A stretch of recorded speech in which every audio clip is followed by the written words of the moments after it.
WWE does it to us again. Another underwhelming Raw after WrestleMania. Kind of a bummer. Tonight wasn't completely uneventful, but we as fans, I think, are all really starting to miss the days of being able to have a guaranteed great show on the Monday after WrestleMania with some sort of a surprise or a title change. We did have a return. We did have a title change tonight and a big return with Cody Rhodes and an even smaller return later. But overall, it just didn't give you that Raw after Mania feel. The crowd tried. They were into it. Props to the audience. There's a dark match going on right now, apparently, between Cody Rhodes and Kevin Owens, which is cool. But in terms of what we were all hoping to see tonight, I mean, we had people thinking The Rock was going to come out tonight and shit. I thought maybe it was possible last night. I wasn't really feeling it tonight, but we didn't see any sign of him. So if he is going to come in to work with Roman Reigns at WrestleMania next year, we've got a whole year to have that happen. Roman Reigns tonight on Raw did say that you got to tune in this Friday to see what the next step is. Didn't reveal anything about the future of the championships or anything like that. So all of that talk from last night that I was saying about, we'll have a lot of questions answered on Monday. No, they got to stretch shit to Friday to make you tune in to SmackDown as well. So overall, another underwhelming one, but we're going to talk about Cody, his promo, and I liked it and how he opened up the show. Some of the stuff in the middle was pretty good. And of course, we had the title change, the NXT title change that we that we saw, Edge's promo introducing Damian Priest and a few other great things, but we were just expecting a lot bigger returns. I was hoping for possibly Asuka or Bayley, depending on their situations with Bayley's injury or whatever's going on with Asuka, and anybody else that might be missing that might be fun to bring back. I was ready for that, and the biggest return that we got was fucking Ezekiel. So, yeah, pretty crazy. I just expected a lot more from tonight and was a little bit bummed out. But like I said, it wasn't all bad. If this was just a standalone Raw any other week of the year, wouldn't be a bad show. But for Raw after Mania standards, they did some heel turns, some splits, and we got some stuff, but just maybe not as much as we were hoping for. But let me know if you agree with that. Maybe you guys thought the show was better than I did, and maybe I'm being too hard on it. So let me know in the chat. Good to see everybody who is here already. Thank you if this is your fourth night in a row, or fifth day in a row, really, being here on the channel. We've had videos up every single day since last Thursday, and 4 straight days of live streams after SmackDown and the Hall of Fame on Friday, and then night 1 and 2 of WrestleMania. And then, of course, tonight, here for the Raw after Mania, and I was hoping we would have a lot more to talk about than we did. I think it's really, really depressing when I don't want to say this show was skippable, but it feels like when the Raw after Mania is technically skippable, like I could have not watched tonight and just caught up with this shit tomorrow. Nothing was can't miss tonight, where I would come away from it saying, "Oh, damn, I'm so sorry I missed that." Nothing on this show gave me that vibe. So that's kind of depressing that WWE can't at least, just try to have some fun at least one weekend of the year and just do some really crazy shit and bring some people back, whatever. But we didn't get any sort of anything really on this show other than just some furthering of their own angles, which is fine. But as wrestling fans, we're all expecting that, that big kind of Twitter breaking surprise. We didn't get it. So we'll be going through the show here piece by piece and segment by segment here in just a second. Let me say hello to everybody in the chat. And again, thank you for being here all these nights in a row. Roderick and Mike and Alan, Rodrigo and Zane G is here. Good to see you, man. Population 420, all you guys, all these monkey wrenches have been here with us all weekend long, along with everybody else. JJ, Ian, Martin, Rarely Even, Lambo, Steven, Big J, Andy, FRGN, Brian. We've got Joshua, Jet the Hawk, Mike Witt. Don't want to do shout-outs twice. Barry MK is in the house from Hawaii. Alex Bryant as well. Nate Yachiro. We've got Elite Wrestling. And Deshaun dropping in $5 on the Super Chats. So Cody's here to become champion. Veer came and unloaded on Rand Dominic. And Elias is now a 2K generic character. No return. That's it. No returns, no call-ups. Yeah, Veer came and he came on everybody. And fuck, who goes backwards in gimmicks? Like, when do you ever see a wrestler that has a unique kind of look to them that not too many other guys have, and even has just a unique gimmick in general, and then you go backwards and actually turn him into basically a basic generic create a wrestler template in some video game? I mean, they turned him into John Cena in 2002. They turned him into debuting John Cena.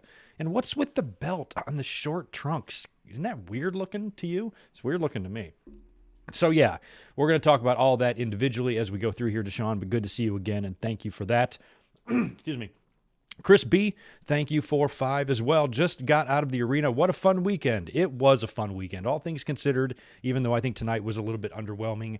Overall, I think WrestleMania weekend was a lot of fun. I'm really enjoying how there's so much shit attached to it and other things that piggyback off of WrestleMania. If you're an independent fan, you got the Super Card of Honor, you had the GCW shows, all the WrestleCons, all the signings, all the appearances, all the conventions, the podcasts. It's so much fun, and I'm really excited to go next year in LA. I got to start training now. I mean, I'm already in my mid-40s. I'm getting a little bit tired. I don't have the energy I used to when I was in my 20s. So I think I'm going to have to start training now, like Rocky, really put the pedal to the metal on the DDP yoga and all that stuff and try to get ready for LA, because I'm going to need a lot of energy because there's going to be a lot of shit to do. And I'm going to try to partake in as much crap as I can. So those of you who were at WrestleMania this year, hope you had a good time. Glad you did, Chris, and excited to be a part of that next year. Looked like a blast, even if the shows aren't what we expected in terms of, you know, wins and losses, returns, outcomes, things like that. It always just, you make it fun anyway. And I had a blast all weekend long, being off work, not doing shit, just watching wrestling every day, coming up here and talking to you guys about it. You know, even though I kind of wish the shows would have been better here and there, it was still a great time. And that's what's important. So happy to hear you had a great time, Chris. That's awesome. Let me knock out any other ones that might be here. Doesn't look like it. And I think the Super Chats are good, and just the rest of the shout-outs. Thanks again, everybody else that is here in the chat. Do me a favor and smash the thumbs up button. Hit the subscribe button if you're not a subscriber. And we're here most Mondays to talk about Raw. Before we jump into the results here, just want to give you guys a little bit of a programming note. This coming Wednesday, when I normally do my Dynamite watch-alongs, I will not be here. I announced that a couple of weeks ago that I was going to be skipping 3 straight Dynamite watch-alongs. The final one is this week. I will return 1 week from this Wednesday because I've got some other stuff to do this week that's going to kind of get in the way of that. So the week after WrestleMania is going to be a little bit weird here on the channel. I'll definitely be up here this weekend for a podcast, and I think the plan is to come up here and do some sort of a video on Thursday because I want to talk a little bit about the Dynamite that I'm going to miss. Samoa Joe is going to debut on the show, and I'm telling you, if somebody does not do the Vince McMahon and Stone Cold Stunner on Dynamite, then what are we even doing here? So I'm really excited to see how AEW maybe responds to WrestleMania, maybe responds to Cody. Of course, we got Samoa Joe coming in. The card already looks stacked. I think FTR and the Bucks have got a match booked for Dynamite, so I'm bummed that I'm not going to be able to watch it with you guys live, but we will try to talk about it at the very latest Saturday, but I think I'm going to get up here on Thursday to do a video for you guys. And then we'll do a watch-along, I suppose, this coming Sunday. Got to decide which one to do. We'll talk about that on social media, so make sure you follow me at Good Mic Work. And then 1 week from tonight, there will be no Raw review either because I have plans that my girlfriend doesn't even know about yet. So if you're watching, honey, I'll tell you about it when you come back upstairs. So that's kind of what to expect here on the channel for the next few days. And then after next week, we'll get back into the groove. And in terms of the watch-along this Sunday, the classic pay-per-view watch-along, we'll probably do something Backlash-related or maybe April pay-per-view related. So throw out your suggestions. Maybe one will stick at me as we go through here. Otherwise, we'll talk about it on Twitter and social media. And I'll probably even put up a post this week on the community tab on YouTube and let you guys just throw out suggestions. But if I get a good one here and it just sticks out at me, try to limit it to, like an April type of pay-per-view, this type of time period. You can even do WCW Spring Stampede or something. Just as long as it's available on Peacock, we will consider it. So let's get into Backlash 99. It's a good one. I know I've done some reviews of some of these Backlashes, and I know I got to look at which watch-alongs I've done of Backlash. Backlash 02, that's the Hogan and Triple H. That's kind of relevant because of Triple H and everything. Ooh, and Backlash 04. These are all good ones. Backlash 2000. I think we watched Backlash 2000. We either watched that one or did a review, Zane. I'm not sure. You know what? I appreciate all the other ones, but I think 02 or 04 is going to be in the lead. 04 is that one with Orton and Foley, right? I remember driving back. I was living at the beach in North Carolina. I drove all the way back to my hometown to watch that pay-per-view, like in a bar with my friend and a bunch of people. I guess they were playing the pay-per-views there, and that's how I saw the Orton and Foley match, and I was just amazed by that bareback thumbtack bump that just blew my fucking mind. Yeah, 02 or 04. I'm almost leaning towards 02 between the two. I think because I don't remember much about 04 other than that, where 02 was kind of crazy, although I really hate watching Hogan win the title. That really rubbed me the wrong way. I was not happy about that. I was happy to see Hogan back, but man, the way Triple H came back in and just to drop it to Hogan 1 month later, that's just so crazy to me. SummerSlam 98, Alan Barkley, we did last year. It's on my channel right now. We did in August or July, sometime last summer. We watched Highway to Hell together, so you can check that out. In Your House 1 would be fun. It's only a 2-hour show, though. That's coming up in May. Wait, maybe we'll do that Mother's Day because that fell on Mother's Day that year. Maybe we'll do that if, well, I'm probably going to have to work, but we'll see. That could be something. But yeah, right now I think maybe Backlash 01, 02, 04, those are all good. I'm going to give it some thought this week, but we're definitely going to do a Backlash. Thank you for the suggestions because that's perfect. That's exactly what I was looking for. All right, right on. I'm going to start running through these results because tonight's Raw was a little bit on the boring side considering it was Raw after WrestleMania. So, if our audience isn't going to be huge like it was last night, I'm not going to be taking too much time to do this. So let's start running through the results. Now, there was a lot of speculation last night. We talked about it here after the WrestleMania or during the WrestleMania review about what would open the show tonight. Who would open it? Would it either be, we knew it would be one of two people, either Cody or Roman Reigns. So I figured that if it was going to be Cody, meaning Reigns was going to be in the main event segment, that would mean they must have something big planned for Roman Reigns. Because if he was going to do just what he did tonight, then why didn't he just open the show and do that? You know what I mean? So it was kind of weird. They didn't have as much planned as I thought, but Cody did wind up opening the show. He got a nice ovation from the audience. You could definitely hear it, and they definitely got behind him when he was cutting his promo. But the ovation felt a little flat when he was coming out. It looked like the crowd wasn't reacting much to him. And I was like, oh, God. I wasn't expecting Cody to get an Austin pop or anything like that. But, still, for me as a fan anyway, and probably for a lot of people, still the idea of just him being in the WWE is still just very surreal. It's not worn off yet for me at all to see Cody Rhodes in this presentation and this gear with this music that's been so synonymous with AEW coming out on a WWE show is just cool, to someone like me. I love it. So I am still enamored by that, but I feel like his ovation was a little bit flat, but then they kind of picked up as he was making his way to the ring, trying to fire up the crowd a little bit. And then when he started talking, they got behind him and they seemed to be really into what he was saying. So he gets on the mic and basically lets his intentions be known and says that the decision to come to WWE was quite easy and he has signed a multi-year agreement. And, he did something. He got right into exactly what I've been predicting he was going to do. And when we talked about Cody coming to the WWE and during all of the speculation, is he coming or is it a work or all this stuff? One of the things that I kept constantly pointing out, and those of you who are here every week can back this up, I kept saying over and over again, I'm like, one of the deciding factors might be his dad. Because it's not like he can't tribute Dusty in AEW or anything like that. WWE doesn't own Dusty, but they own a lot of his footage. And he spent the last few years of his life in NXT helping groom a lot of the talent that's on the main roster right now. A lot of these people had relationships with Dusty prior to him passing away. And when it comes to the legacy of his dad, he can tribute that much better in WWE since they have so much of Dusty's stuff.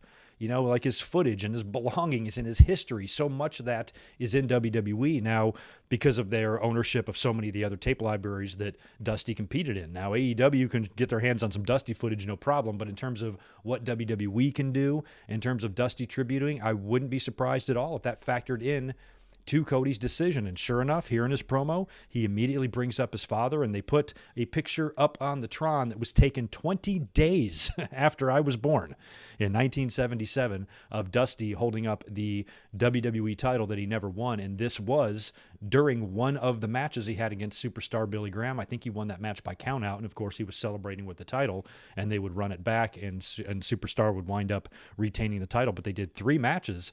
And that series of matches was my first ever flashbulb memory. Like 4 years later in a magazine, I saw pictures of those matches, and that's how my brain became aware that professional wrestling was a thing. So for me to hear Cody talk about his dad and put that specific picture up on the Tron, he had my attention because I'm like, wow, that's kind of personal to me, and I like that. So, and I like Cody. So he got really choked up talking about Dusty, and I just kept nodding. I'm like, I knew that it was going to be something like that. I bet you the Dusty stuff really also played a role because I think he wants to dedicate his career to his dad, and he even kind of said that much, that Dusty was holding the title that he never won, and that picture sat on his parents' mantle until the day he died. So he's going to make it his life's goal now to become world champion and win a belt that his dad never did. That very belt, that technically has lineage all the way up until the one that Roman currently holds. So, and he's even admitted that he kind of backed himself into a corner doing the angle in AEW where he could never challenge for the title. And I'm surprised that really factored that much into his decision, because that's pro wrestling. You can easily write your way out of that. I never once thought that would be a stipulation that would stick, but they're really treating it seriously. So that's some kayfabe that actually crossed over into real life. And then he felt like he had nowhere else to face, nothing else to do in AEW. So there was nothing left to do but come to WWE, where he can have a whole fresh set of opponents and maybe even rekindle some old rivalries. And it really is a homecoming for him. And he probably feels like it's a homecoming just due to, the aura that his father has around WWE and stuff. So I'm kind of happy that they're going in that direction, although I also know wrestling fans. We all know wrestling fans. And I think at some point that the fans are going to kind of sour on this overly emotional type of character. I was fine with it tonight, but when he's done this shit in AEW, I kind of rolled my eyes a bit. Tonight he had a little bit more of my attention just because I'm still so wrapped up in the fact that he's in WWE. But I think eventually this could wear off. As my streaming just made a different color, I think we're still good. We're still live. So I feel like in time, if he comes out and cuts this same type of promo every night, the fans are going to troll him. I mean, hell, even tonight during Damian Priest's promo, were the fans chanting, "We don't care"? He handled it marvelously, by the way, like a pro. And this is a guy that hasn't been on TV for many years, and he's handling the heckling pretty well.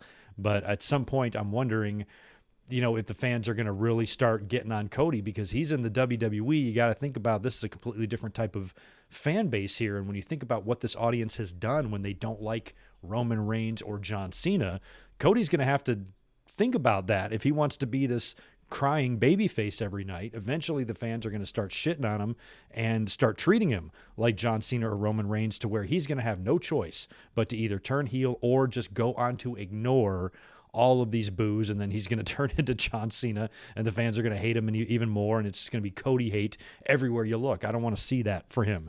So it'll be interesting to see how his journey plays out. It does look like, however, WWE is going to treat him like a big deal, and if his goal is to make it to the WWE title, I kind of feel like he's going to make it. I feel like WWE will put one of those belts on him, if there is, in fact, going to be two of them. That remains to be seen. We might find out some information on Friday, hopefully, maybe. We'll see. But right when Cody's done talking, out comes Seth Rollins. His music hits. He comes to the ring, dancing and laughing, has a little face-off with Cody Rhodes. Cody extends his hand, and Seth reciprocates, shakes Cody's hand, little show of respect, laughed like a douche the whole time, but still, didn't try to attack him or do anything like that. So he shook his hand, laughed, and went away. You got to assume we're going to get some sort of a return there down the road, and we'll see how long it takes for Cody to, make it to championship contention, and then ultimately that championship match. And then when that happens, where does it happen? Do they wait to the next Garden show? They haven't had a pay-per-view there in a while, right? When was the last pay-per-view in the Garden? They've done some Raws, right? And some SmackDowns, perhaps, even recently. And, of course, they did a house show really recently. But maybe if they ran a show at Madison Square Garden, that's where I would do it, because that's where the matches with Superstar Billy Graham and Dusty took place. That would be incredible. That would be incredible. Cody already had that moment where he won the NWA title at the All In or whatever. That was great, but that was like the appetizer. That was like the minor league version of what he could do. And if he could go into Madison Square Garden, face the WWE champion on a pay-per-view somewhere, win the title, you got to hope that MSG crowd isn't fed up with him by that point and they shit all over him. But if he's able to do that and the fans are happy for him, and especially the fans who are old like me, and there's not many of us. So hopefully there's enough of us that would appreciate that where we'd get enough cheers, but they could do it there. But it could still be a year away. He said he signed a multi-year agreement. I think Cody's deal is for 5. The tattoo is for 2. So we'll see what happens. But I think maybe it could even be less than a year, strike while the iron's hot kind of thing. We'll see. We'll see. How's your day, Greg? And my day's great, Kevin. Thank you for asking, man. Thanks for being here. Survivor Series 2011. Wow. That's right. That was the one with The Rock, right? So if they ran a pay-per-view there, then you could do it there. I don't know what Survivor Series would be good. What pay-per-views did Dusty work when he was in WWE? He worked them all. He worked Rumble. He worked Mania. He worked one Mania. He worked one Rumble. He worked a SummerSlam, and he worked them all. So I guess it doesn't really matter. I think he lost at all of them too. Pretty sure he lost at all of them. So let me see. Survivor Series 90, lost. That was The Undertaker's debut. Survivor Series 89, I don't remember if he won or not. He was a part of that as well. He might have won at Survivor Series 89 because he just came in. It's probably him against like Boss Man's team or something. But then in like Royal Rumble, 91, he got beat, him and Dustin, I think, right? Yeah, lost at WrestleMania in the mixed tag. So, yeah, he doesn't have a good record. So maybe not any specific pay-per-view, but if it's in the Garden, could work out. Cody beating Roman Reigns for the title in 5 seconds with a jackknife powerbomb. I think 8 seconds. I think it takes 8 seconds to get that done. But, yeah, it could definitely happen. No, it's not going to happen. But, yeah, I'd be happy if he won the title just for history's sake. I even thought it was cool at WrestleMania. A Flair match followed a Rhodes match. How cool was that? Cody was up and then Charlotte was up. Or no, it was Charlotte first, then Cody. No, Cody, then Charlotte. But just the fact that a Flair and Rhodes match were back-to-back on a pay-per-view in 2022 and the biggest pay-per-view the WWE does is pretty cool. After Cody's speech, we had our first match of the night. Naomi and Sasha Banks, the newly crowned women's tag team champions, taking on Rhea Ripley and Liv Morgan. Was this a contenders match? Is that what this was? One of those stupid fucking contenders matches? Which is ridiculous after you would hear what would happen later. And Naomi and Sasha get the win, and after the match, Rhea Ripley shows a little bit of anger towards Liv Morgan and kind of storms off. Now, there's been some rumblings earlier on in the day. Fightful Select had a report up about some names being tossed around to join Edge and Damian Priest in that stable. And a couple of those names I really liked, one of them being Tommaso Ciampa, which I think would be perfect. And he's clearly done in NXT, as we saw on Saturday. So bringing him into that would be fantastic. Also, Rhea Ripley. I love it when stables add women. I think women should be a part of stables, like a regular thing, whenever possible. And she would fit them perfectly because she's kind of edgy and hardcore looking like that. So I think she'd fit that great. And I'd even like to see Balor join because Balor's got those ties to the Demon and he's a little bit dark too.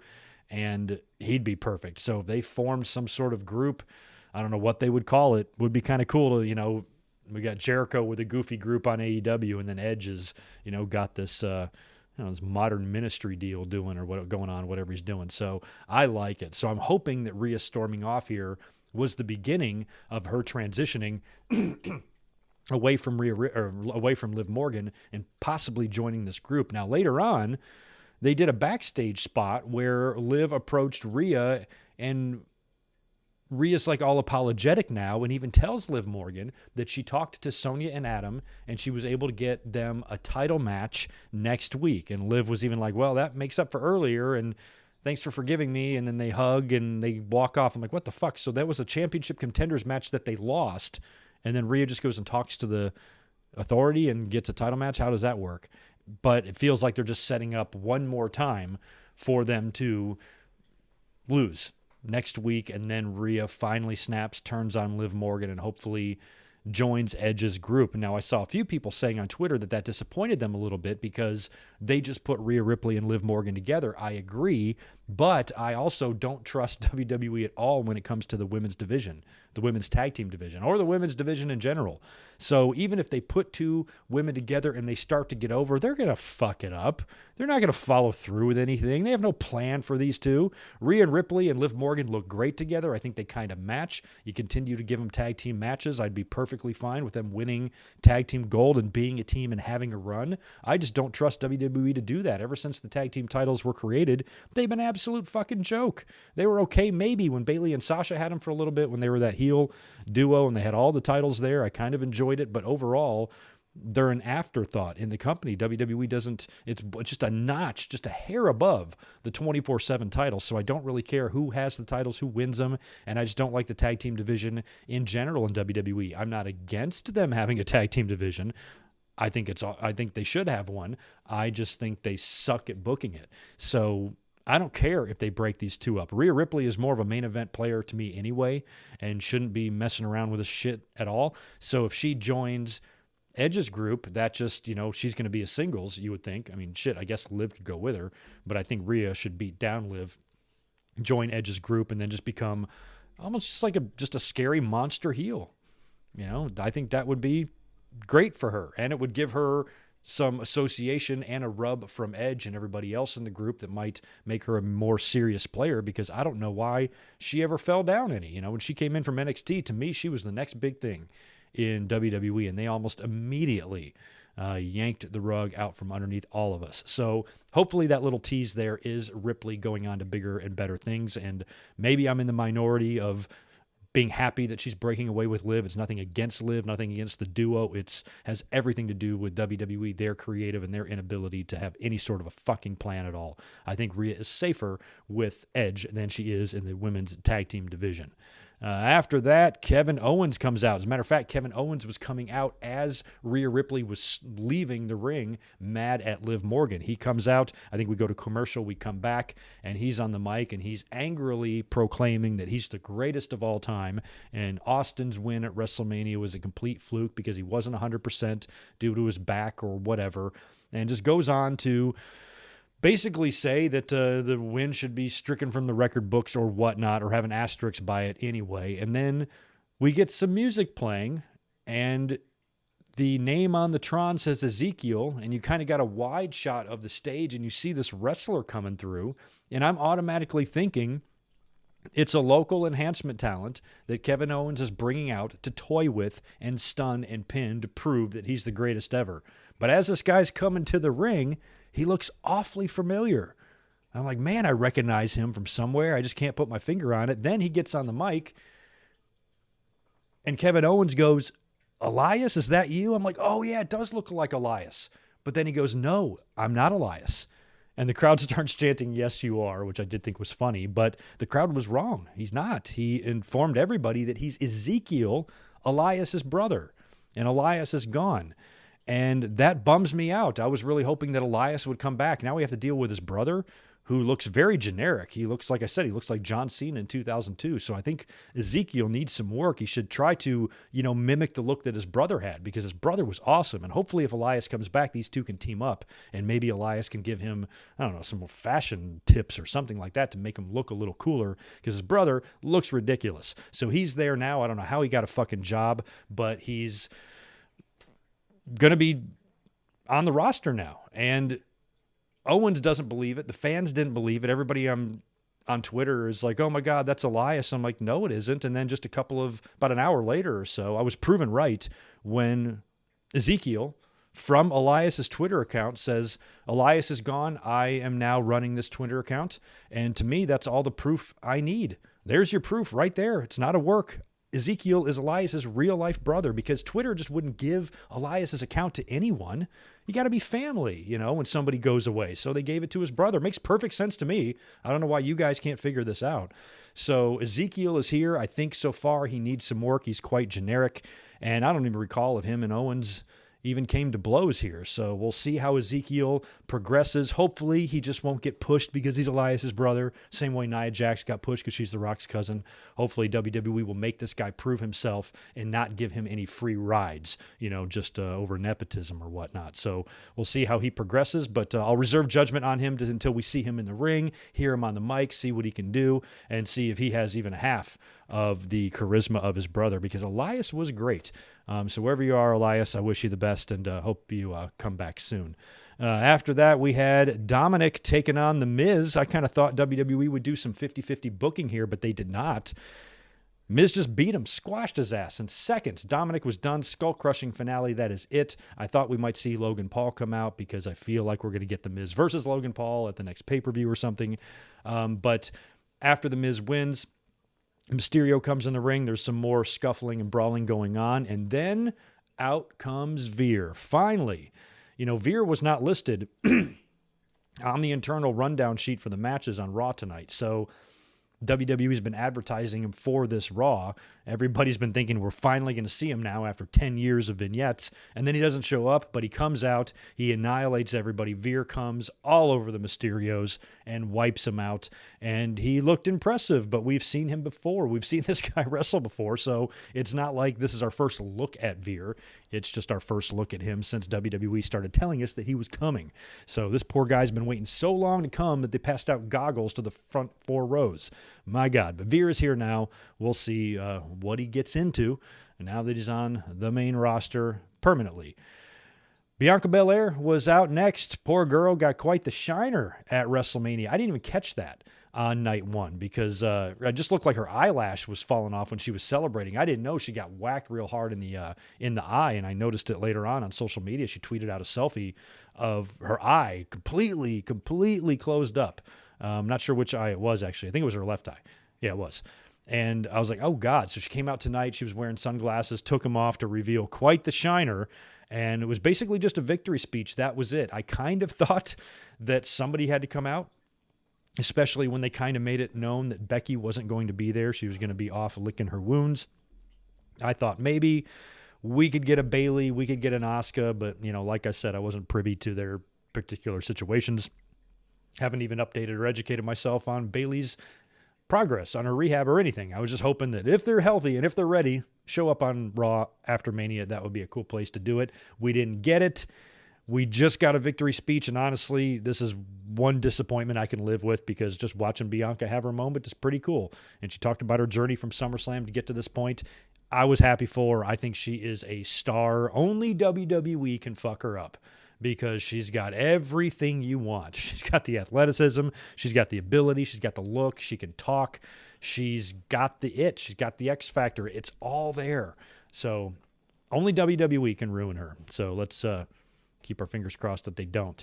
Then we get another match that kind of is something I half-assed predicted in recent weeks. We get an NXT title match, which I did not see advertised. Maybe it was advertised throughout the day. I had no idea it was even happening until it happened. And as soon as they announced it, that this is an NXT title match and Dolph Ziggler is coming out to defend against Braun Breaker, I'm like, well, they're going to do a title change. On Raw, they absolutely are. They would not do this match on Raw if they weren't going to do a title change.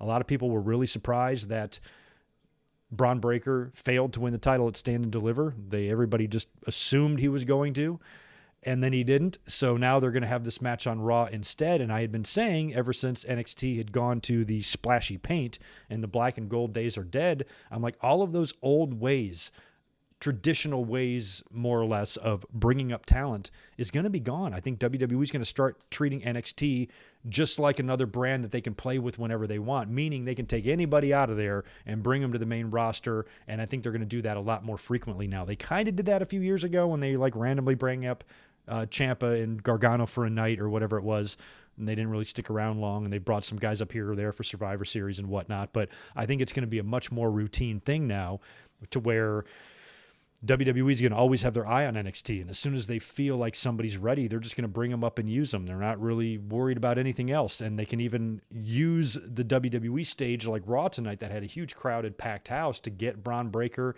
those reps in front of an audience like that. This kid's got to go out there and compete in front of 20,000 people, feel what it's like. So this was an opportunity for him to do that, work with Dolph, a savvy veteran, a guy who can carry the match. And, Braun Breaker's extremely young, and Dolph is the perfect guy, really. Everybody who rejects his title run. NXT's different now. It's not just a developmental. You're still going to have some veteran figures there to round all of that out. And having Ziggler be the guy to work with Breaker a little bit, a series of matches in front of large audiences, and put him over and, try to help this, make this kid, I think was fine. It's sad that NXT is no longer the black and gold, but I've made my peace with that. We have AEW now. We got Ring of Honor now. It's just different. So the splashy paint NXT is going to do things differently, and I wouldn't be surprised at all if we see NXT title matches all the time on WWE Raw, especially when it's just it's an off week or there's nothing going on, or it's just another one of these repetitive, redundant copy and paste shows. They can throw some NXT matches on there just for S&Gs, and not going to be surprised. It's something that I kind of had a feeling they were going to do for quite a while. After Braun Breaker, by the way, Braun Breaker just pins Dolph with his finisher and wins the NXT title. So he's your new NXT champion. Dolph Ziggler now might stay on the main roster, I guess. Breaker, we thought this might be a call-up for him, but instead he's now NXT champion again, so he'll have his run there. Then he could potentially drop it to whoever the next guy in line is. You guys probably know better than me. And then maybe after his run, after he has up the belt for a while down there, drops it, then he comes up to the main roster, maybe by summertime or something like that. I don't know, but he's your champion now, two-time NXT champion, right, for Braun Breaker? Good for him. After this, we have MVP in the ring. I cannot believe I didn't call this out on Twitter. It seems so obvious to me once it started happening. But MVP is in the ring, and Lashley, like I mentioned on the WrestleMania review, I'm like, well, I guess he's a babyface now because he came out and smashed heel Omos and got a big babyface reaction. I was wondering how that was going to shake out with MVP and stuff. So MVP is in the ring. He announces Bobby Lashley coming down to the ring, who is wearing his WrestleMania gear. I think he looks great in the red and black. And Lashley said that Omos was the strongest and biggest he's ever faced, and he was worried for a little while there that Omos was going to beat him because he's never been tossed around or manhandled in the nature that he was. And then Omos comes out, music hits, he comes down to the ring, face off with Bobby Lashley, and it was right there. I'm like, MVP is suspicious as hell, and sure enough, MVP clubs Lashley from behind. Lashley goes down, and MVP and Omos beat down Lashley, and MVP has now jumped and sided with Omos, which is weird considering this guy got beat clean by Bobby Lashley last night. You'd think as a manager or an advocate or something like that, you'd want to go with the stronger guy. Well, Lashley is. He's the guy that won. But MVP basically was yelling at him, you don't need me? And we should have seen this coming because MVP wasn't even with Lashley in the Omos match, was he? Didn't Lashley come out there by himself? So, oh, wow, I didn't even know I forgot all about the fucking championship game. Kansas defeats North Carolina 72-69. Holy shit. I completely forgot that game was happening. Well, that makes me happy because I don't like the ACC, and Tar Heels drove me nuts as a kid, so I always hate to see them win. Although they did end Coach K's run, which is almost fitting, and then Kansas wins the championship. Right on. I've met Roy Williams before. He coached both of those teams, didn't he? All right, well, congrats to Kansas. I forgot all about that. The Raw After Mania goes head-to-head with the national championship a lot. But anyway, what was I talking about? Lashley, right? So yeah, he was out at WrestleMania by himself. So I was wondering about that and what was going to happen. And I don't know why I didn't. I should have tweeted before this segment started. MVP is going to turn on Lashley, but it didn't hit me until like a millisecond before it happened. I'm like, there it is. So MVP, I guess now is with Omos. Lashley is a babyface. I think he's in line for a title shot relatively quickly here once we figure out what the hell Roman is going to do on Friday night. I think he's one of the guys that's at the front of the line because he really never even got a chance to defend it in the Elimination Chamber the way he was, written out of that. So it kind of puts him, front of the line, I would imagine, but it also looks like he's going to have some more to contend with Omos and MVP. And I bet you anything, these two guys are going to face again, and Omos will beat Lashley with help from MVP. I got a feeling. After that, they finally did the breakup on the team that I don't care about, Zelina and Carmella, the most annoying two wrestlers in the WWE, are finally breaking up. They've been telegraphing this shit for weeks. Of course, Carmella is heading off to get married to Corey Graves, and Zelina and Carmella are in the ring, and Zelina's visibly pissed, and then she blames Carmella, and then she attacks her, and Carmella runs away and hides behind Corey Graves, which was pretty funny. So that team is done, and Greg could give it two shits. After that, we had Finn Balor and RK Bro taking on the Usos and Austin Theory in a six-man. Balor loses again. Good match, fun match, but this time it was Austin Theory pinning Finn Balor, selfie and everything. I feel like we might get a U.S. title match here, and they might actually belt Austin Theory. If they do, I would love to see Balor get into that Edge stable somehow. You should probably get the United States title off of him in order to do that, but it might be kind of fun to see Balor align with Priest after that small little issue they did have with each other and a title change between the two. Might be fun to see Edge bring them together. I saw you guys battle each other, but I think you'd be even better, aligning or as a unit or a team or whatever. And I don't know, pull the Bret Hart deal from 25 years ago where we got Owen and Davey together and hug them and stare at the crowd. Do that with those two. And plus, Balor is the demon that could come into play somewhere down the road in the Edge faction as well.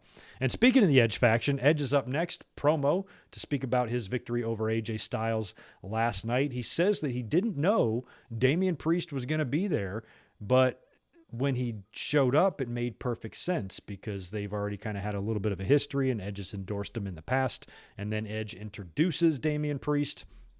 And I got to hand it to Priest. He started cutting his promo, and he was taking a little bit too much time. I'm like, even I was saying in my head, I'm like, I don't care about this long-winded explanation. You got to keep it quick. And as soon as he started speaking, the fans I think they were chanting, "We don't care." And Priest handles it well. He goes, you know what? A long time ago, that might have bothered me. And Edge was like, shut up, losers, and kind of got everybody back on track. And so they were chanting a lot of crap, and the fans were having fun with it. But in the end, I think Edge and Damian Priest handled it like pros. And then after Priest is done talking, AJ Styles' music hits. He comes down, starts battling with Damian Priest in the aisleway. But in the end, he gets in the ring, and the numbers game is too much. Edge and Priest take down AJ, and we didn't see any new members tonight, but they did celebrate and stand over AJ's body together. So hopefully this is a slow build here, and they don't just throw the whole faction together in one night. Maybe we get some pieces being added as we go along the way here. But AJ, still has a big issue with Edge, and he's all by himself. So I mentioned the Finn Balor thing. They could go the other way. AJ could create a little group of his own to potentially battle Edge and his friends, and that guy could be Finn Balor. It's very possible we could get Balor and AJ teaming up. Forget about Balor joining Edge's faction. He could, rise against it. So who knows? We could go either way there, but AJ's going to need some backup if he wants to continue this, this task of taking on Edge. It's going to be tough. What's next? Oh God, what a mess here. So this was dumb. All I know, it was Street Profits versus Alpha Academy in a Texas Tornado match, but this match started out as a singles. I don't know which two guys were in there, Otis and Montez maybe, and it all breaks down because everybody gets involved. Adam Pearce comes to the stage and says, since everybody wants to fight each other so bad, we're going to put all four of you in the ring, and this will be a Texas Tornado match. In the end, the Street Profits win with a fantastic finish. Big Montez frog splash through the table onto Gable for the win. And Gable through the table for the win. And I thought for a minute that Chad might legit be hurt because he was laying there with his eyes open, but he seemed to be fine when it was all said and done. And then finally, we'll get into the main event here, and then I'll circle back and knock out these super chats and answer these questions and see what else we want to talk about. We have Roman Reigns coming out to address the WWE Universe. I was really excited about this and optimistic for it because all of the major players had already made appearances tonight. Cody Rhodes, Kevin Owens, Seth Rollins, Bobby Lashley, Edge, guys like that. The only one we didn't really see was Drew McIntyre. So my wrestling brain is just assuming that Roman can't be out there. There's no way Roman can just be out there and talk and the show goes off the air. They are not going to do that. So somebody's going to have to come out and at least confront him, or at least maybe set up what they are going to do in the future. But they didn't do any of that. Roman just bragged about beating Brock, and told Texas to acknowledge him and said that everybody's going to have to tune in this Friday on SmackDown to find out what the next step is in the career of Roman Reigns. So I'm curious what is going to happen with the championship belts. Are we unifying these things or not? Will you please, for the love of God, tell us, WWE? And there's also been some rumors about Roman Reigns being injured. Now, we saw his arm all banged up on the pay-per-view. Some people felt like he was legit injured in the Kimura lock. I don't know, man. He was just selling that. He was telling Paul, my shoulder's gone. I don't think he wouldn't be telling Paul that. He'd be telling the referee that if that was legit. So I didn't think he was hurt there. But the way the match ended so abruptly, a lot of fans were speculating, or people were speculating, that maybe Roman Reigns was hurt. Now, there was a video going around that when I first saw it, it was like, it said something like Brock Lesnar checks on Roman Reigns after the match. And when you watch it, there's a 3 count and Brock Lesnar squeezes Roman Reigns' neck.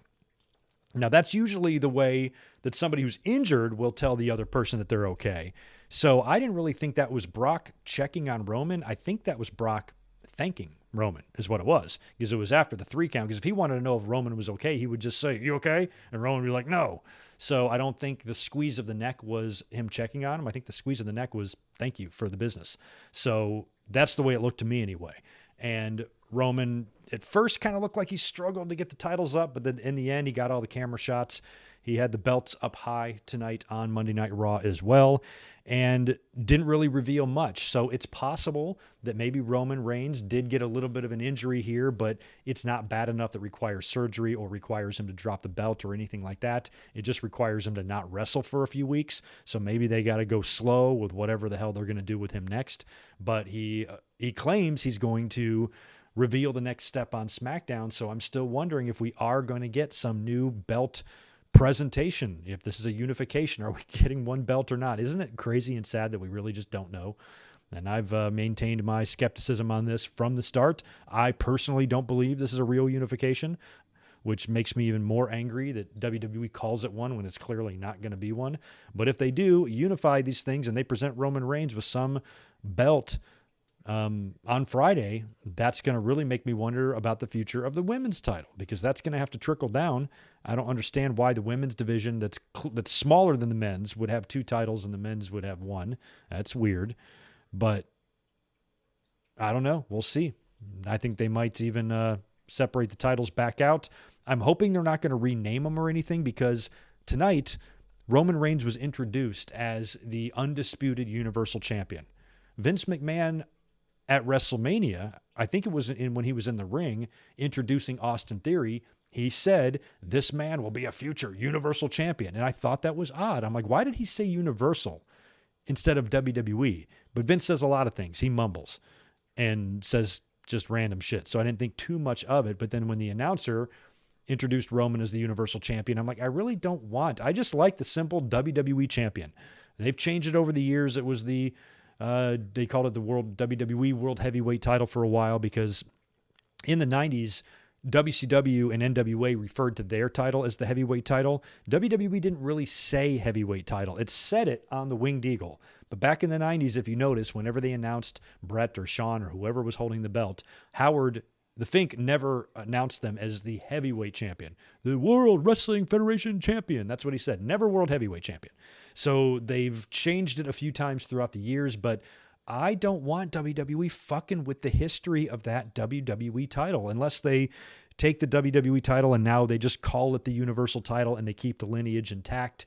I don't know, but I'm such a stickler for history. I already hate that WWE has completely demolished and trashed and pillaged just about all sorts of different title histories with their different nonsense that they've done. And at least with the WWE title, it's one of our only championships left that have that can be traced back such a long way. I mean, hell, even AEW now with their titles, 3 years old, we need some ties to history. And the Universal title was created in 2016. So I don't want to see them permanently refer to the WWE title as the Universal title. But I guess if the competition has a world title, then you have to have a Universal title, right? Or a Galaxy title. But yeah, if you're a Universal, you can't really get any higher than a Universal title unless you do a multiverse title, but we still have to prove the multiverse before you can even have one of those. So yeah, I guess just trumps everything, Universal title. And I have a feeling they might call it that going forward, or they might call it the Universal Unified title. Who knows? I just don't want them messing too much with the history. We'll see. But hopefully on SmackDown, we'll get one of two questions answered. Number one, what are they doing with the damn belts? And number two, who's Roman going to work with next? Since he's going to be on SmackDown and everybody else on Raw seems like they've got something to do, Drew McIntyre is an excellent candidate because it feels like he wrapped up business with Corbin and Madcap. I mean, how much fucking longer can that shit go on? And for a guy that was in one of the curtain-jerking matches, kind of a throwaway match they could have just done on SmackDown, he had the little fun rope special effect. But throughout all of this, Drew McIntyre's done this shit with a smile. He's been energetic. He seems happy. He seems totally committed. So it makes me wonder that if he just has to get through this bullshit with these guys to get to a championship program with Roman Reigns. And they did have a fucking banger of a match at that Survivor Series that I don't think we ever got a chance to run back. So I'd be perfectly happy with those two working together at the next pay-per-view if Roman is looking for a challenger. And then whatever they decide to do, if The Rock comes in, maybe that's just something that happens later on this year, and they do set something up for next year in LA or WrestleMania that I'm going to be at. Curious what that main event will be and who will be champion. If Roman will actually hold the title for another year or if he's finally going to be ripe and he drops it maybe at SummerSlam 2 years after he won it. SummerSlam might be a good place. I mean, it would be a 2-year run. Nobody's held the title that long in a long, long time. So we will see. Rarely even, good point. If Cody wants to be champion, he's going to have to go after Roman. You would think so, but unless they do something sketchy shit with these titles and they break them apart again, we'll see. Let me cruise back over here, get the super chats done that I missed while I was messing around. Just one up here from Max Pokebra. Thank you, dude, for the $5. Hey, Greg, your buddy Max here. Can't stay long because I have an early shift at work, but wanted to give a super chat because I love you. Well, I love you too, man. Thank you very much for being here, and I know you were here in the other videos all weekend long. And again, thanks to everybody that has been here all weekend with us talking WrestleMania. That's why this week is going to be kind of weird on the channel because I got to get caught up on some other things and some work and shit like that. So that's why there's going to be no Dynamite on Wednesday. But I will have some other info for you coming YouTube related that I can't reveal this week as well. But you will get me a little bit, just not the normal days that you think. But hopefully next week things will get back to regular and back to normal. From the looks of it, Barry says Bayley is recovered. She's been working out in the gym. That's good. We need her back. We need her back bad. When did she get injured anyway? How long has it been? It's been less than a year, right? Yeah, we got to start talking about money in the bank. Start placing your bets. There's so many people that I feel right now. That's why it's odd that they're unifying, if they are going to unify the titles, that they would do this. Because to me, there's a bunch of people right now in line for the title. Two people on the top of my list are Kevin Owens and Seth Rollins. I think they both need to be world champions, but now that Cody is here, you feel like something like that has got to happen too. So having Cody and Seth do a blow off, then Cody wins Money in the Bank. You could do it that way because I think Seth has got to beat Cody at some point. Seth has been doing a lot of jobs lately. He's got to come back with a win here. Maybe he beats Cody Rhodes and then Cody wins Money in the Bank. But Cody is this whiny, crying babyface, right? He seems like the kind of guy that's not going to want to tribute his dad by winning the title, by cashing in the Money in the Bank and winning in a cheap way, and then trying to celebrate and cry with his dad. I suppose he could do that, but it feels like not a very babyface thing to do. So I almost think that Kevin Owens or somebody like that would be more fun. We've seen Seth with the briefcase. He is good with it. He cashed in one of the most epic ways possible. But Kevin Owens would be really fun with the championship, especially, since he never really got another run with the Universal title, just taking the Money in the Bank and making his own luck with it. I think it'd be fun. So it's been a year now since she got hurt. Yeah, she needs to be back. Oh, yeah, I'm going to be at WrestleMania 39 because I live out here. I live in San Diego, so LA's right up the road. It's not a far drive. I been to some shows. I went to Survivor Series in 2018. I went to the first SmackDown at Staples Center as well a couple of years ago. And I'll be going to WrestleMania, just about a 2-hour drive, a little less. Get right up to LA. It's going to be awesome. So it saves me airfare and allows me a chance to get everything done that I want to do. I don't know if Seth is a face now. I don't think so. I think the handshake with Cody was suspicious. I think the handshake with Cody means more than it does, and I think eventually they're going to have another run. And I think Seth's just trying to lull Cody in to a false sense of security or something like that. Briefcase being on Sami Zayn would be good too. He had a hell of an entertaining match with Johnny Knoxville last night. Still no word, or at least I didn't see anything on Wee Man. Curious what kind of an injury he suffered when he got blasted right in the face by Sami Zayn with a haluva kick at WrestleMania. Man, that was gnarly. JJ Leg, appreciate the 5. Long term, but build Cody slowly. Give him the Rumble and beat Roman at WrestleMania 39. Yeah, one thing you got to remember, though, JJ, is what I was talking about earlier, and that is the WWE audience gets impatient. And if Cody, the WWE audience is not going to tolerate a full year of Cody and these promos. You know, to me, I loved it tonight because of the tie-in with Dusty and what it meant to me personally and all of that. But, you know, eventually this is the type of stuff we were criticizing him for a little bit when he was in AEW, when he would do these type of promos on Dynamite. And, you know, I'm like, they're good promos and everything, but Cody sometimes is a little bit ridiculous. So I think that doing that in WWE, the audience, they're ruthless, man. The way they treated Roman and Cena all those years. You know, Cody's a pro. He can handle that. But I just worry that if he just continues one direction and he's not willing to change lanes, then the fans eventually, I think, are going to, the novelty of him being there will wear off and they will start getting bored with him and start being assholes to him. But I also think Cody is smart and knows his way around stuff like that. And if stuff needs to happen, he can kind of adapt as he goes. That's what I would hope Cody's plan is to do.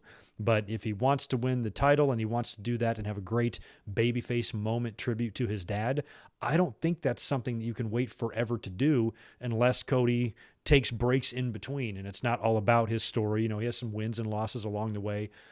I don't even know if they'll give him an underneath title before he makes it to the world title. Who knows? But based on his promo, it sounds like that's going to be an immediate goal of his. And hopefully we will just not see him in, you know, repetitive championship contender matches for the U.S. title on Raw and shit like that. But he's got a lot of potential opponents there that I'm excited to see him in the ring with now that he assumingly is on Monday Night Raw. And yeah, another match with Seth is on the horizon. So I don't know. In terms of a timetable, I have no idea. Like, I don't even know when the best time would be to put the belt on Cody. I would feel like sooner rather than later would be good. But I feel like no matter what you do, if you wait too long, fans will grow bored. If you do it too early, they will say Cody didn't earn it. You know, WWE, I don't think gives a shit really what the fans think. But, you know, if Cody is trying to have a special moment for his dad, I don't want the fans to ruin it because of their sourness or whatever. So I just hope it works out and they book it in a way that is entertaining, you know, and is not just purely self-indulgent or anything like that. So we'll see. Braun Breaker to win Money in the Bank. I'd go no on that, Rodrigo. He won the NXT title back tonight.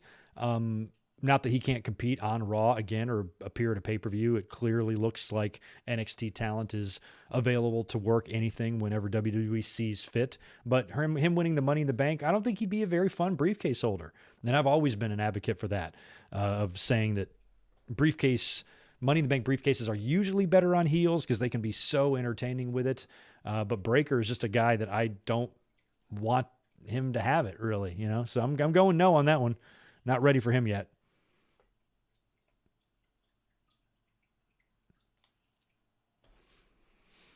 Oh, man, do I trust Vince with the Diamond Mine when they get called up? I don't even know if Diamond Mine's going to survive, much less get called up. But, yeah, when they get called up, no, I do not trust Vince. I don't trust Vince to do shit at all, except take Stone Cold Stunners. I was really hoping that WWE would add that horrible stunner cell into their signature intro. I thought that would have been really funny. And like I said, on Dynamite this week on Wednesday, I wish I was here to watch it live with you guys. We'll be back 1 week from Wednesday to resume those, by the way.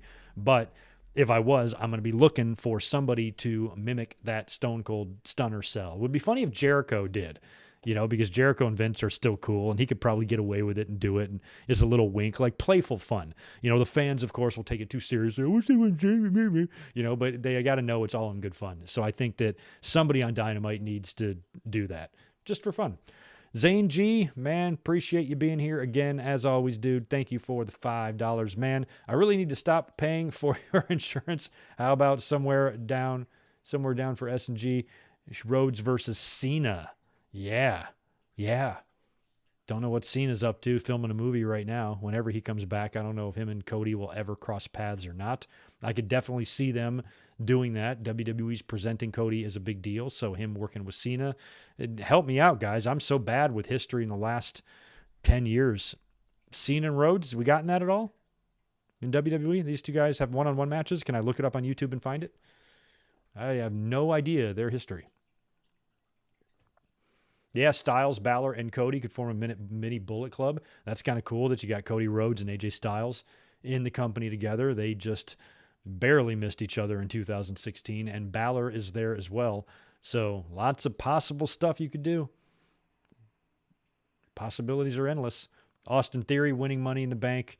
I feel like WWE's he's gonna have some gold around his waist soon. I don't know if I'm giving him the Money in the Bank, but he is the type of heel that would be a candidate for that in my head, especially a guy like that that's so young, and that's just a way to fast track him to the title and do it in a way where he steals it.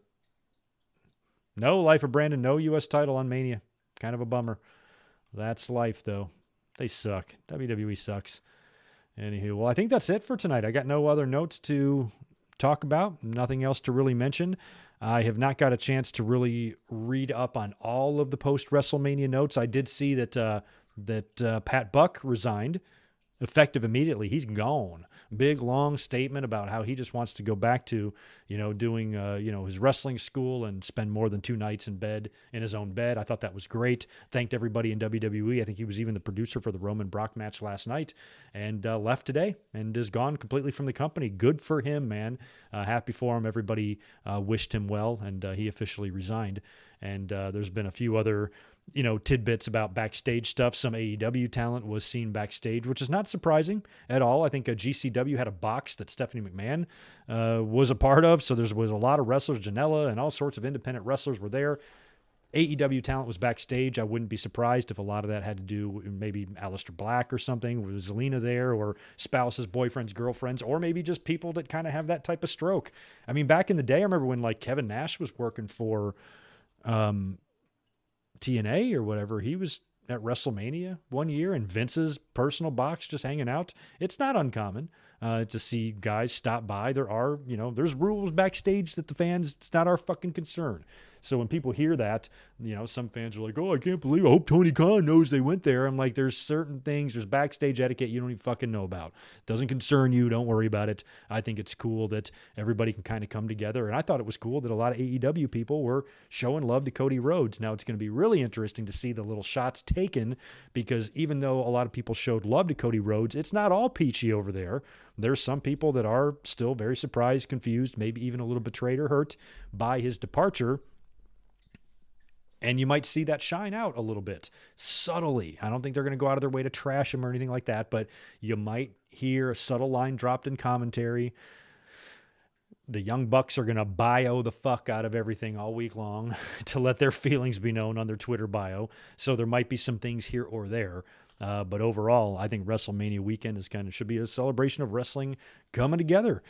So don't read into too much of that stuff. Oh, AEW talent was backstage at WrestleMania. Tony Khan should call Vince and do a supercard. I'm like, this is what young people don't get. There WCW and WWE talent used to run into each other and mingle all the fucking time. And I know that there were some backstage appearances by talent from the other companies at house shows and shit like that back in the day. That shit was all over the newsletters back then. So this isn't really new for history. So chill, bud. I kind of like that the doors open kind of at WrestleMania, and there's a lot of, people from the industry around, all of the journalists were off doing shit all week long and all the multiple stuff to do. So I'm excited to be a part of that next year. And if you're going to Double or Nothing, make sure you follow me over on Twitter. We're going to try to schedule some sort of a meetup in Vegas for that weekend, maybe the day before or something. We'll start getting details ready for that down the road. So I'm going to go ahead and get out of here now. You guys take care. Thank you very much again for all of you who have been here for the past 5 nights on this channel. WrestleMania weekend is always a blast. I think this is the 12th one we've done on the channel. So we've spent a lot of WrestleManias together, and this one was fun. The only time I really had a bummed out time was 36 a couple of years ago for COVID, because that was so depressing and so fucking scary. But every other WrestleMania weekend on the channel, regardless of the quality of the show, I love being here. I had a great time and love spending it with you. So you guys have a great week. Like I said, I am targeting Thursday for a little quick video, probably mic drop style, to talk about Dynamite. If you don't see me on Thursday for whatever reason, we'll be up here this weekend for the full podcast, and to watch along Sunday, which right now is looking like it's going to be Backlash 2002. Unless I change my mind, but it's definitely going to be a Backlash this Sunday. So the latest you will see me is this weekend, but you'll probably catch me a little earlier than that. You guys take care. Have a great week.